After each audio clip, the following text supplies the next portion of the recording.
Every single night, you disappear. You close your eyes and, for hours, something is happening to you that you have absolutely no memory of. And I am not talking about dreams.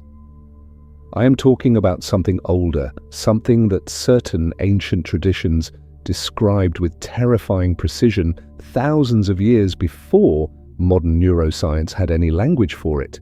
There is a reason you wake up exhausted after a full 8 hours. There is a reason certain dreams feel less like dreams and more like events. There is a reason you sometimes jolt awake at 3 a.m. with your heart pounding and no explanation for why. The Gnostics had a name for what was happening. They called them the Archons. And according to their cosmology, which is one of the most sophisticated and disturbing maps of human consciousness ever produced, sleep is not rest. Sleep is access. It is the window through which something reaches in and takes what you have spent all day generating. Now, before you decide this is mythology, I want you to hold that reaction, because by the end of this, you are not going to be thinking about Archons as ancient aliens or cartoon demons. You are going to recognize them as a precise description of a psychological and energetic mechanism that is operating inside you right now, whether you believe in it or not. The Gnostics were not writing fantasy, they were writing a technical manual. And once you learn to read it that way, everything changes. Here is the thing, the most dangerous trap is not the one you can see. It is the one that looks like ordinary life. It is the one that feels like sleep, like rest, like normal human tiredness. To understand what the Archons actually are and what they are doing while you sleep, we first have to go back to where this all begins. We have to understand why the Gnostics believed this world was built as a farm, and why you are the crop. Let me tell you something that the Gnostic texts say openly, and that most people either dismiss immediately or never encounter at all. This world, according to the Nag Hammadi scriptures, was not created by a benevolent god. It was created by a lesser being, a being they called the Demiurge. And this being did not create the world out of love, it created the world out of ignorance, and possibly out of hunger. I know how that sounds. Stay with me. Because what the Gnostics described was not simply a theological disagreement, it was a map of a system. And the system they described has one core feature: extraction. Think about how a farm works. You do not build a farm because you love the animals. You build a farm because the animals produce something you need: milk, meat, labor. The animals live their lives. They eat, sleep, feel, bond, suffer, and all of that activity serves one function for the farmer: output. Now ask yourself this: what is the one thing human beings produce in extraordinary quantities that no other creature seems to generate in the same way? Emotional energy, specifically the dense, concentrated emotional energy that comes from suffering, longing, fear, and desire. The particular frequency of energy that gets generated when a conscious being is trapped just barely above the threshold of awareness, aware enough to feel, not aware enough to see the cage. The Gnostics called the Archons the administrators of this system, not gods, not devils in the religious sense, administrators, middle management if you want to be blunt about it, entities that maintain the conditions of the farm, that keep the lights at a certain level, that ensure the animals keep producing. And sleep, they said, is the harvest window. But before we get to what exactly happens in those dark hours, we have to understand what you are actually generating during the day, because the Archons are not interested in your body. They never were. What they want is something far more specific, and most people are handing it over freely every single day without ever knowing it.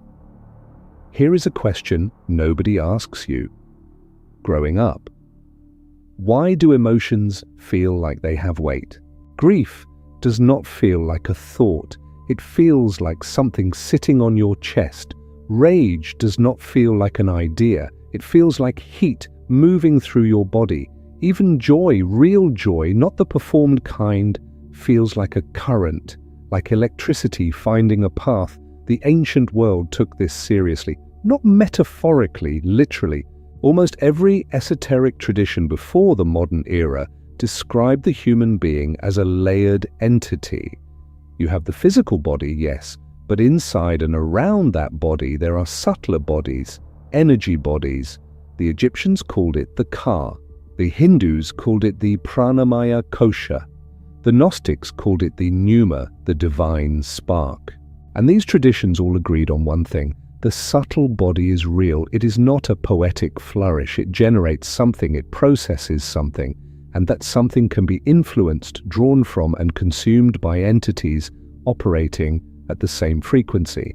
Now, modern psychology does not use this language, but it does describe something remarkably similar. Carl Jung spent decades mapping what he called the psyche's autonomous complexes, patterns of emotional energy that behave almost like independent entities, that activate without your permission, that feed on certain experiences, that grow stronger the more attention and emotion they receive. Jung was not a Gnostic, but he read the Gnostic texts obsessively.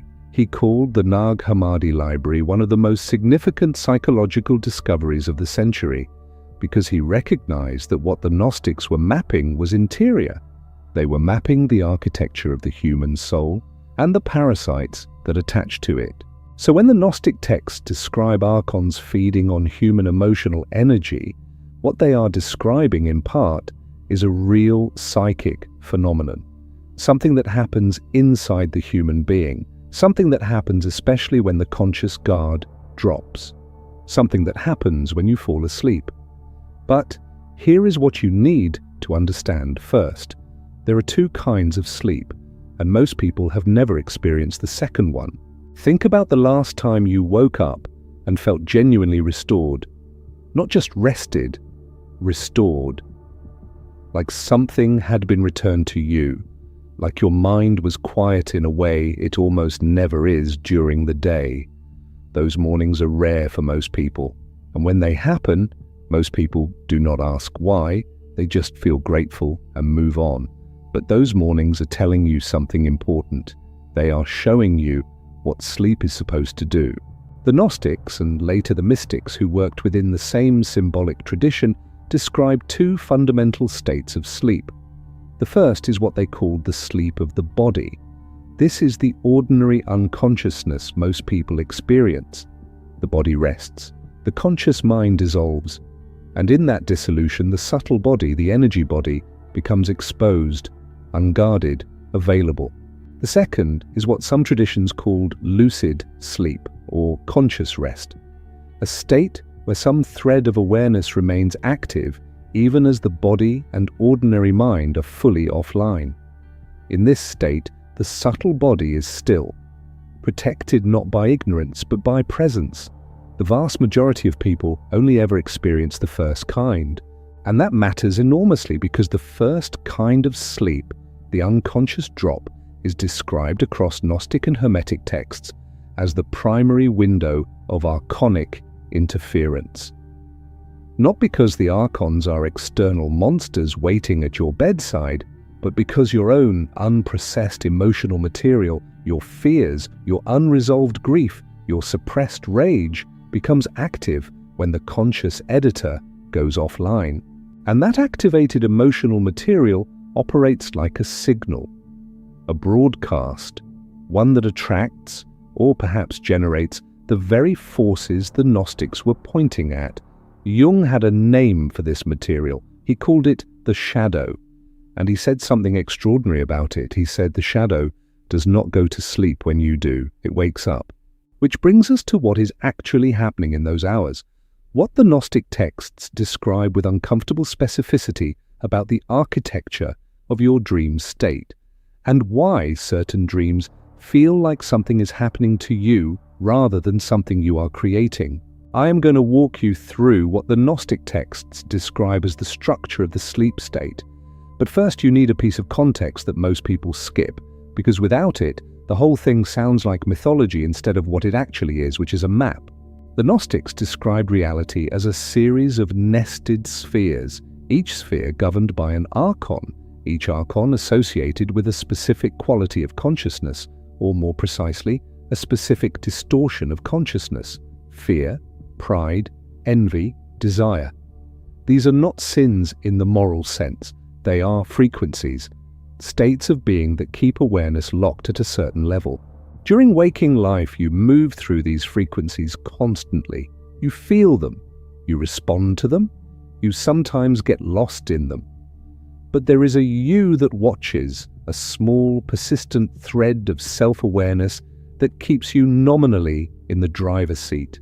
Sleep dissolves that thread, and what the Gnostics said with an almost clinical detachment is that the moment the witnessing self goes offline, the archonic frequencies, those distortions of fear, pride, envy, longing, move through the unguarded subtle body like current through an open circuit.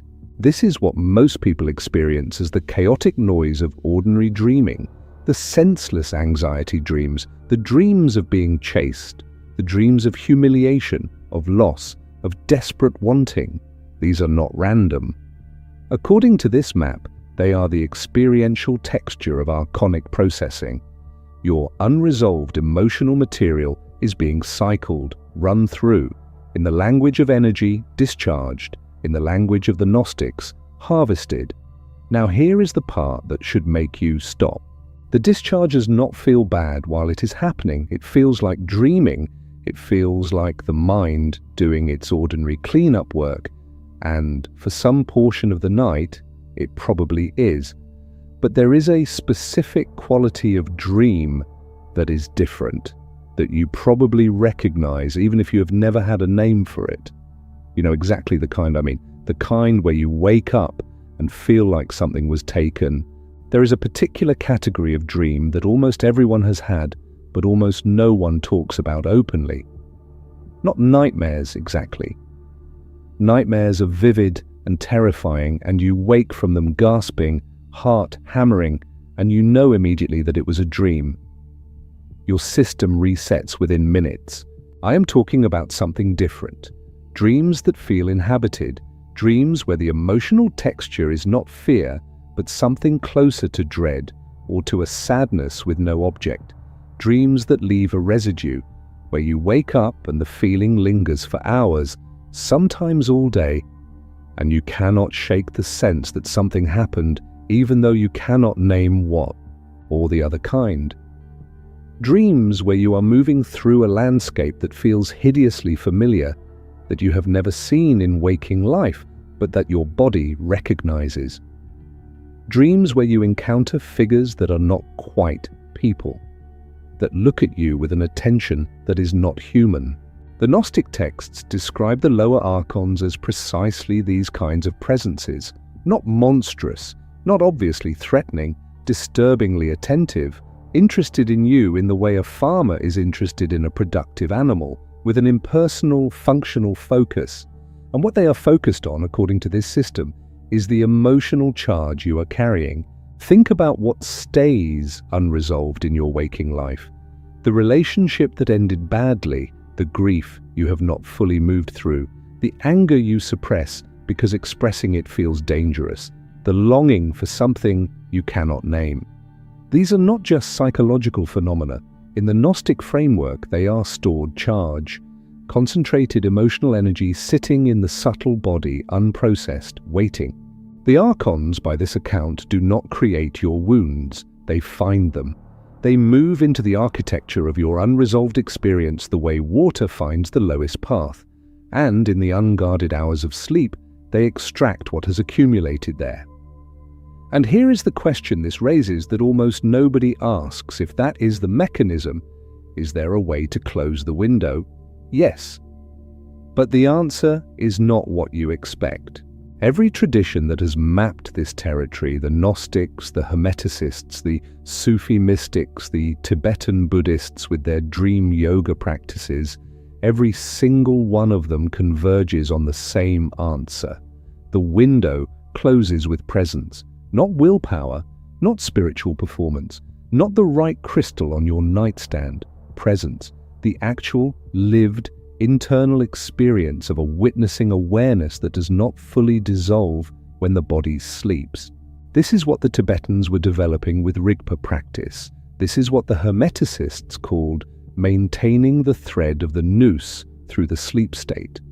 This is what certain Gnostic texts describe as keeping the Pneuma, the divine spark, active and awake even while the physical vehicle rests. And here is what is interesting. This is not about deprivation. It is not about sleeping less.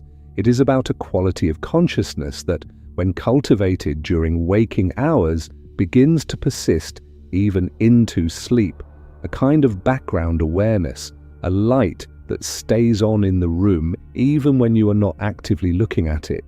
The problem is that cultivating this quality requires one thing that the Archonic system, if we take the Gnostic map seriously, is specifically designed to prevent. And that thing is stillness.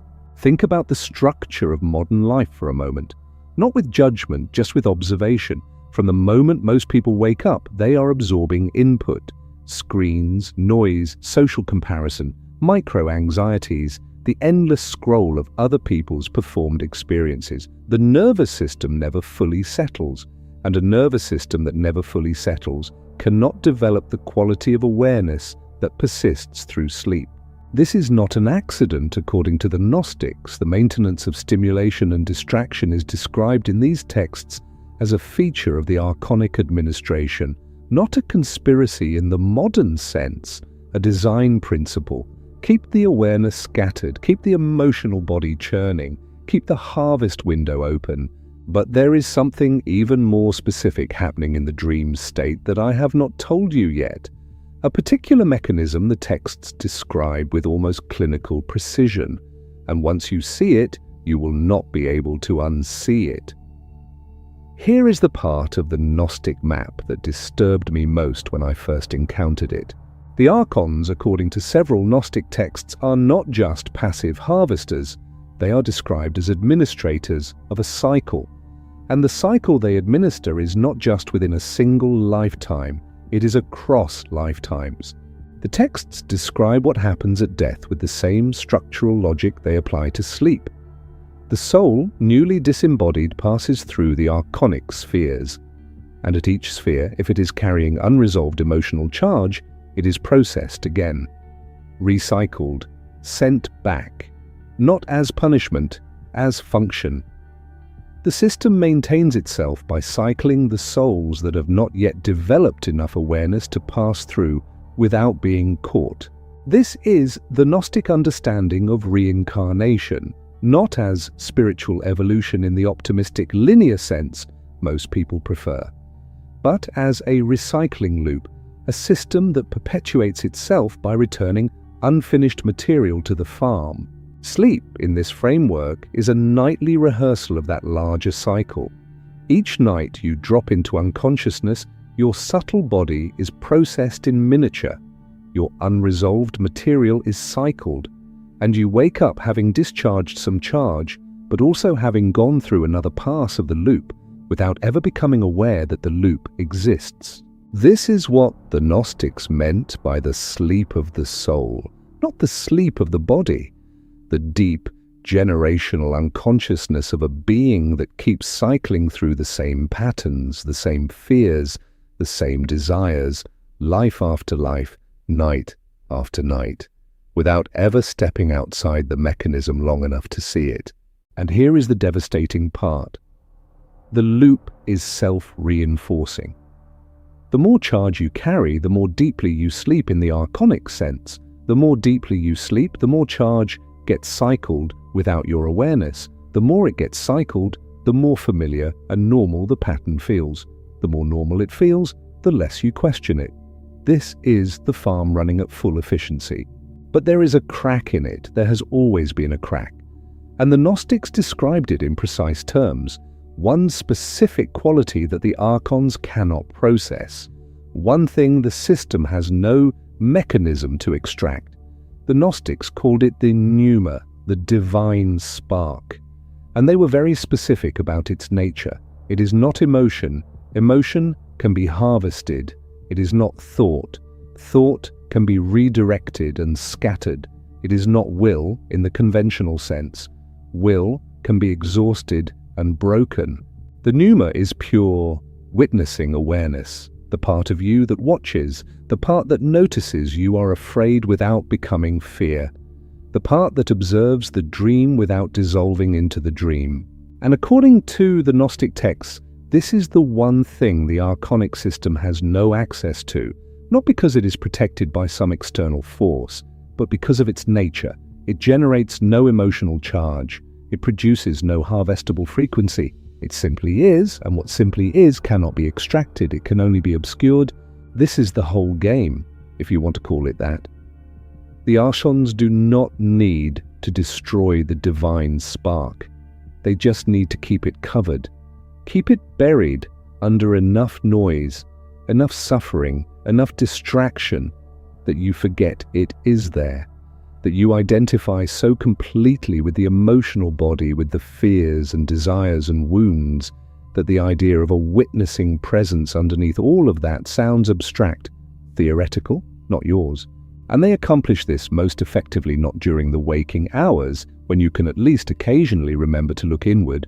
They accomplish it during sleep, during the hours when the ordinary mind is offline and the identification with the emotional body is total. The path the Gnostics described was not about battling the Archons, it was about uncovering the Pneuma, clearing enough stillness in waking life that the witnessing awareness begins to persist through the drop into sleep, so that the window, rather than being wide open, begins to close from the inside. Not perfectly, not all at once, but enough to begin to feel the difference. And once you feel it, you will know exactly what has been happening to you all this time. Which brings us to the one question you need to sit with tonight. What if the exhaustion you feel is not evidence that you need more sleep? What if it is evidence that the sleep you are getting is doing something other than restoring you? I'm not asking you to panic. I'm asking you to pay attention. Because attention, genuine, quiet, non-reactive attention, is precisely what this system cannot metabolize. It is the one input that has no output the Archons can use. It is how the spark begins to wake up inside the machine. The Gnostics were not pessimists. This is the misreading that most people fall into when they first encounter this material. They look at the farm, at the harvest, at the recycling loop, and they conclude that the message is despair, that the system is total, that there is no exit. But the entire Gnostic project was about the exit. Every text, every symbol, every coded metaphor in the Nag Hammadi library was pointing at the same thing. The Pneuma is real, the spark is indestructible, and the moment a being begins to genuinely recognize it, to stop mistaking the noise for the self, something in the mechanism shifts. Not dramatically, not with thunder and revelation, quietly. The way a room looks different once you realize the window has been open this whole time. Tonight, before you sleep, try something simple. Not a practice, not a ritual, just this. Lie still and notice what is watching, not what you are thinking or feeling. What is watching, the thinking and feeling. Hold that for as long as you can without forcing it. See what happens to the quality of the night. That is the beginning. That is where the Gnostic path actually starts. Not in belief, in direct experience. Now, you have seen the farm, you have seen what moves through you at night. You understand, at least in outline, what the Archons are and what they are designed to do. But there is a deeper question underneath all of this that I have deliberately left untouched, because the answer changes everything. Who built the Demiurge, and why does the system have a crack in it at all? That is a story for another time.